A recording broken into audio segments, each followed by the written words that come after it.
Feidhmiúcháin agus tá amáchas Feidhmiúcháin go de an síos le Sarah Walsh atá capithe in Oifigeach Feidhmiúcháin le Cill Dara le Gaeilge agus a riad mílí caite agus ról as ba de Feidhmiúcháin riadblog aithne chuirtha. So tá fáilte rút Sarah, ce chuil tú? Gur mágad mar réad. Ar go hallan bhúla leat. Agus leat. Inis chum, carhas fuite ó thuchas. Well, cai mé ra ní as nás na raí ná na salan mé is as éan deir chun dú fáile mé. Is blowin mé burner. Well, the chance go maithmas a sin go rúh na caiinte seo. Agus tá tú gobas ról inis ó bhí bhómhór se caite bhfuil ceartá. Sin é thosa mé ar 3 láideag de bhí manfar, so tá cúpla mé caite go mé ag gobar le minseir nás na raí agus na salan agus fu mé ansaltas. Bhí sé go híonach tosú ag gobar ag ceantar nach gur mé an riomh. Ní ra mé nás na raí go dtí gur an paglah sa bhilcláiste. So chatte is a aithne omláin na chud a gantar seo agus inis tá aithne beidir níos fearrad ná tar chud an chéine atá na gúnaí sa gantar. Is féidir leit sin rá beidir. Agus inis chum tá coolar a spéisiú láte tá is cansor ionintach lífathú agus mar sin ach níor tógiú his leis an Ghaeilge. So as í bháin sin carón tú Ghaeilge na ceithir chu tú sim san Ghaeilge. Well, ní rasa mé ar ghail scoil de ghail cláise mar ní raibh sé den. So, ach bhí passion ag na histí sa Ghaeilge agus bhí sé gur go méid deis ag na héin agus mo gur haircha. Tá Cuir agan sa chlán an Ghaeilge Agallamh agus bhí siad i ggurí muidir cheola chuig cuasaí saras ó rinne siad sin, so thosta mé ag freastal ar cuasaí le cláis na bhín. A bhí me mar háalta, mar chin ar sinseach agus bhí ancracha gom lo. Tá aithne gom ar glór daoine marhealar sin agus cóide an fós agus bhú me le na cóide sin agus mé san ollscoil. So rinne mé stadar ar gnógus Ghaeilge le fion 30 siú agus thula mé faoin cuasa sin mar tháinig mréid i gile bheiceil agus peidir ar fleithart isteach chuig cuasa cinneachta ag leis na bhín ag leir fin cuasa sin, so chur mé sin ar masío agus sin álíonn amach agam, so is ionfach an rudé go raibh mé san earnáil sin mar lé mé seachas sin le Ghaeilge méallar sin. Agus rá se gúnaí gceistad stohí léimsteach a síl na Ghaeilge nó bobbal na Ghaeilge thu cuairtú stohí post go taonú cinál duna daontain sos faoin slíbethe rathá leis. Well, tá sé deachar cinenne mar sin na dhéanamh agus tú 8 céir go bhhacha a dhéanamh, just lean mé na rudí bhí sima gom sa ann. So bhí mé antóca leis an Ghaeilge agus bhí mé go más go nó, so bhí mé i ggurí rudaigh a dhéanamh sa réimse sin, so nuair bhú mé le mar réad agus peidir agus bhíní siad an céim sin dom agus gachtain eile a bhí ar an gcósa sin le mé seachar sin. An taonrad a bhí weim ná bheith gobar sin na Ghaeilge agus gan a bheith mar rúntar. Mar is múntar í gachtain na machláán agus bhíosta gom nach mé go má ag an fós sin. So just mé gurí rud éagsalaíon agus become an fao seas amach agus rud éagsalaíon of nach íon an gná duna. Mar bhí gachtain is im bhlíon ag dé múntarcht agus bhí mé gurí mar rud chéanaíon agus a bhí a chaléirú dóibh nach teanga marbh í an Ghaeilge. So bhí mé i ggurí sin dhéanamh agus Darlam sin dhéanamh. Tá ceartar fád agus fiú an tacht nuas go dtí cantar mar seo, so I cantar nach Gaeltachtaí ó bhuachas. Ach se nús gáisiútha sí san tráid an sin gur Gaeltacht nó gúil tú cinál i gantar Gaeltacht mar béidir ar bhealach.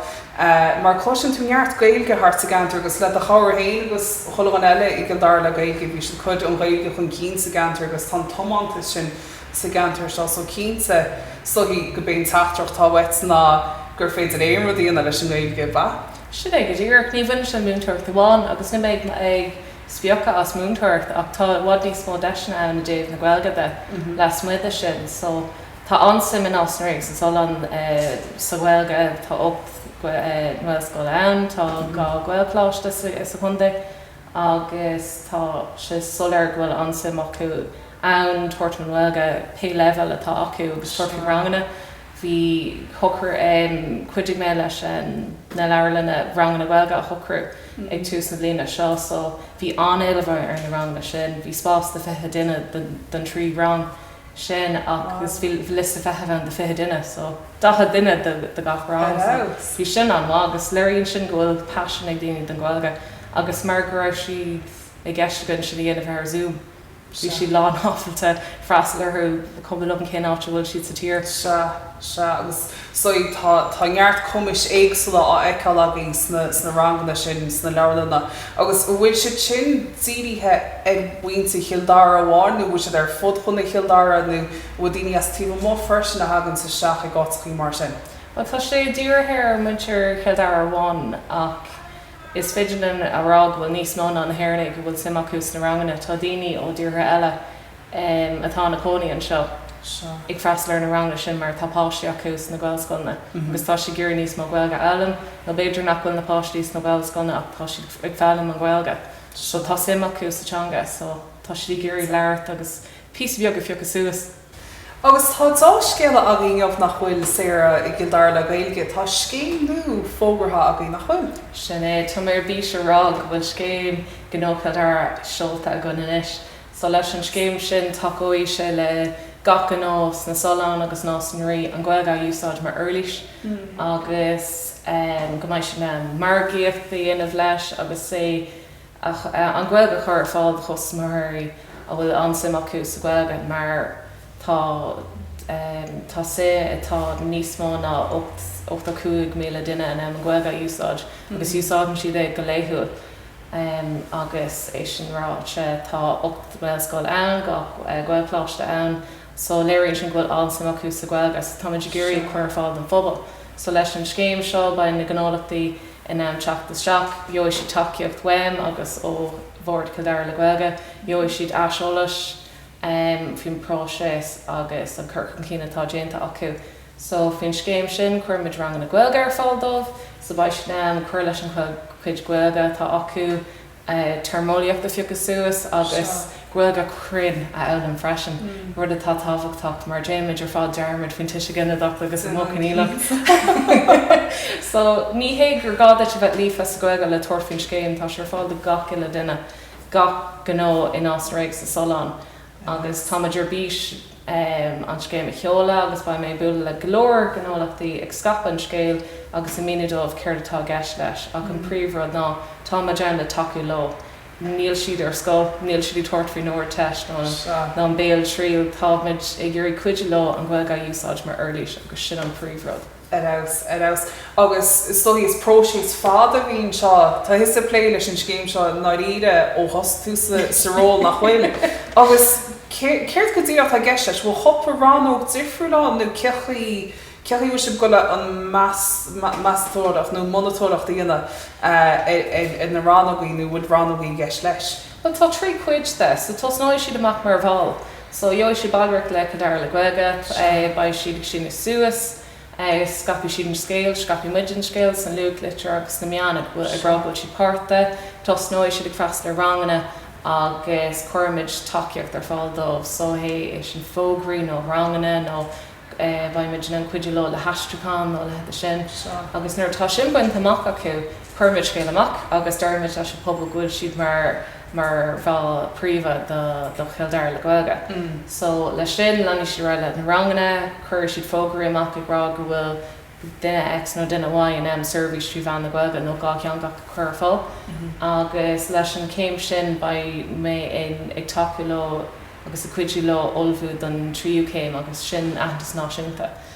So nascan sin le glór an bhfuil agus an gradam glór an bhfuil agus leis an Cuir as Ghaeilge. So tá mid sé géirí iad a olbhú agus iad le go méid siad bhréim muíach agus bhfuil cumas acu tuairt fin stadas náisiúnta le glór an bhfuil agus stadas idirnáisiúnta leis an Cuir as Ghaeilge. Well sin agus agus cuiim was gach rá ar an scéim sin agus tá mai cínta go mé feicáil brandach an nó Chill Dara timppla chunda agus timppla cheanta cínta seo na canríí 7 a dulchan cí. Ach sé ceachlaí ar féidir le daoine tágáil aine le Cill Dara le Gaeilge dámeach é cheist acu nó go mar si ggéire in isrúchannaí ina maidir le aon imach tá tharlú sa gúndaí nó sa gantar. Sinna go dtír so féidir lo dul sih Cill Dara le Gaeilge so sin Cill Dara le Gaeilge.ie rifos I heola pig ólas ag Cill Dara le Gaeilge nó chapart I heola thugan ar na meán ag Cill Dara le Gaeilge ar Facebook, Instagram agus Twitter agus LinkedIn. Jen freshen. Sinítach tangeart áisna sin leach ar Cill Dara le Gaeilge is ná bíoh drogad ar 8 bhí le Sarah. Bhí